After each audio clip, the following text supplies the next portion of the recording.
pleasure to talk about Singapore education system.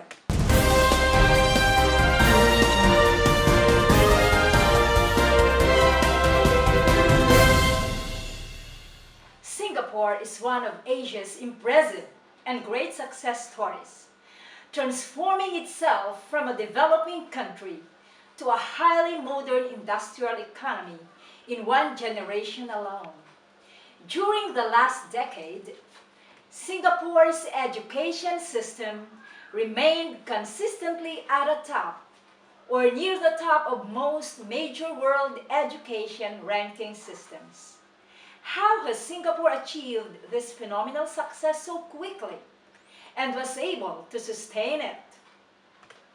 The answer is, Singapore leaders have always used education as an instrument in building the economy and the nation.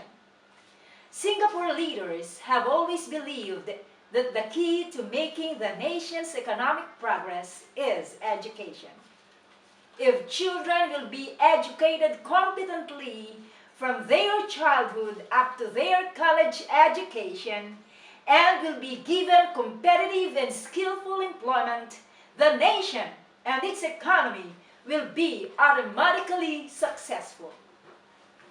Before we discover how Singapore education became one of the world's best and most competent education, let us first take a look at the current educational structure of Singapore.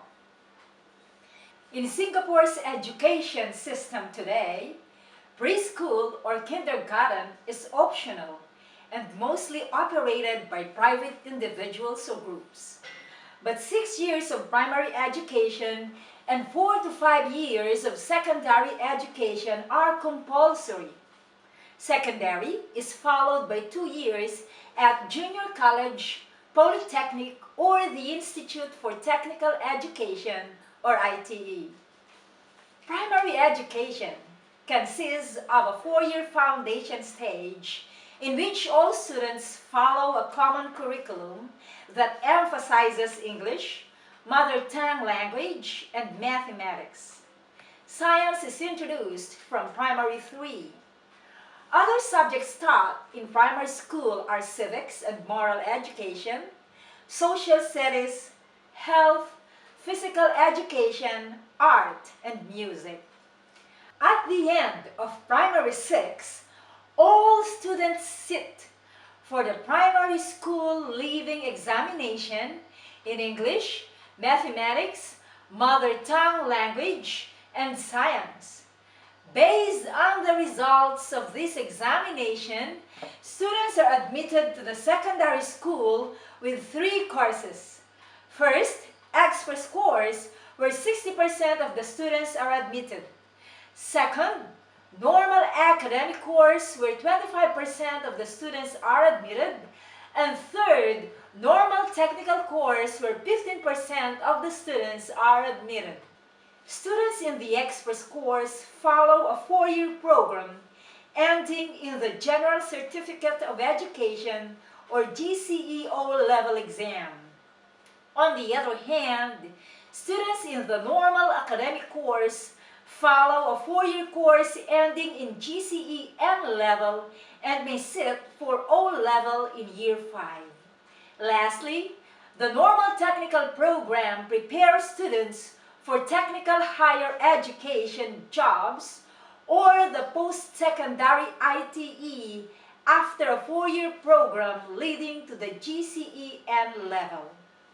In recent years, more choices have been offered to students in secondary school with a wider range of subjects at O-level and elective modules. Students who have university potential or quality may study in integrated program schools where they can skip O-level. This arrangement allows them to engage in broader learning experiences that develop their leadership potential and capacity for creative thinking.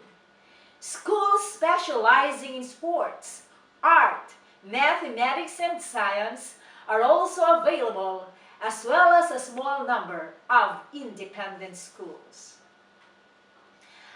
After 10 years of general education, students go to post-secondary education, either junior colleges, 31% of students, polytechnics, 43%, or Institute for Technical Education or ITE, 22%. Academically inclined students can take A-levels during this period and then proceed to university. Students may also take diploma courses in technical or business subjects at polytechnics. Many polytechnic graduates who have done well also go on to university. Students with GCEO or N-levels can take skill-based certificates in technical or vocational subjects at ITE. Outstanding ATE graduates can also go on to polytechnics or universities. About 30% of secondary graduates goes on to university in Singapore. Many students also go to universities abroad. Now, let us continue discussing how Singapore education became one of the world's best and most competent education. Singapore became independent in 1965, and during that time, it was a poor tropical island with few natural resources, little fresh water, rapid population growth, substandard housing, and repeated conflict among the ethnic and religious groups of its population. It was also a small country, measuring 700 square kilometers only. Also at that time, there was no compulsory education, and there were very few high school and college graduates and skilled workers.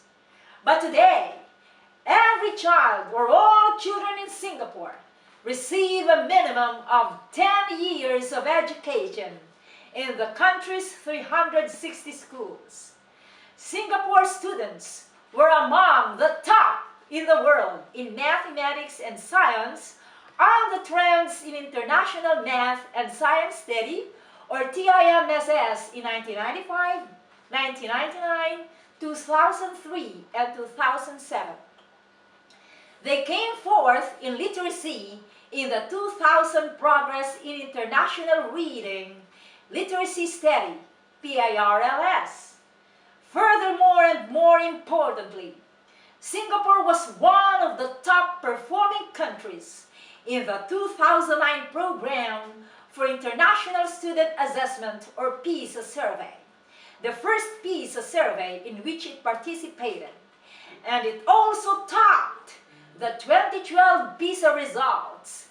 PISA is a worldwide study by the Organization for Economic Cooperation and Development, or OECD, in member and non-member nations of 15-year-old school pupils' scholastic performance on mathematics, science, and reading. Singapore was also rated as one of the best performing education systems in a 2007 McKinsey study of teachers, and was rated first in the 2007 IMD World Competitiveness Yearbook for having an education system that best meets the needs of a competitive economy. At the higher education level, the National University of Singapore, or NUS, was ranked 34th in the world and 4th in Asia in the Times Higher Education Supplement Rankings of World Universities in 2010. How powerful and amazing are these educational achievements of a country which has started from a poor beginning? And how have Singaporeans done this tremendous, astonishing, powerful change in education? What education policies and practices has Singapore employed? Are the lessons from Singapore's educational experience relevant or useful to other countries? And most importantly, are worth emulating by other countries? Let's find out how Singapore transformed its education system to be one of the best and the most competitive in the world.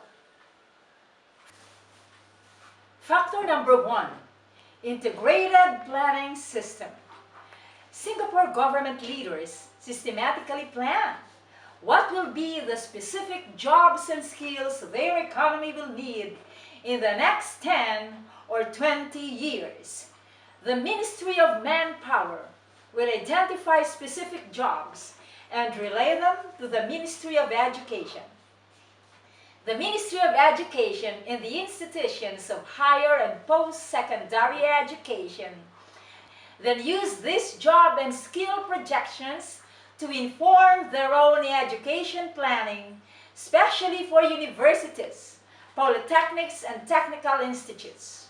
For example, if Singapore government leaders see that in 2025 or 2035, what their economy will need will be software developers and programmers, they will feed it back to the Ministry of Education, who will in turn direct universities, colleges, polytechnics and technical institutes, and schools to develop a competent curriculum that will produce skilled software developers and programmers.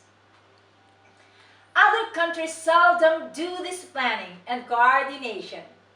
Singapore government also allocates 20% of its national budget to education. It is second to defense as far as national budget is concerned. Factor number 2, strong alignment or unity of strategy. There is only one strategy between government departments and education department as to how they can make their country great and progressive. That is, by competently educating their citizens or their most important resource. If their citizens are properly educated, they will use their knowledge, wisdom, and technology in advancing or progressing their country economically, socially, and globally. If one will visit all the government departments and agencies in Singapore, they will say only one strategy between government departments and the education department as to how they can make their country great and progressive. That is, by competently educating their citizens or their most important resource. Factor number 3, equity and meritocracy. Singapore leaders strictly implement equity and meritocracy. They do equity by providing education to every child equally or fairly. They provide free education to all and see to it that every child is treated fairly as far as education benefits are concerned. Whether a child is rich or poor in Singapore, able or disabled, he or she will receive equal education. Also, Singapore strictly implements meritocracy, or a system in which advancement or being in the position of authority is based on individual academic ability or achievement, not by royal birth or wealth. For example, one can be a president or a government official or a chief executive of a company in Singapore because he or she has the ability to be one, and not because of being a son or a daughter of a rich individual or a politician. In Singapore, the influence of politics or social status has no place in society in general and in education in particular.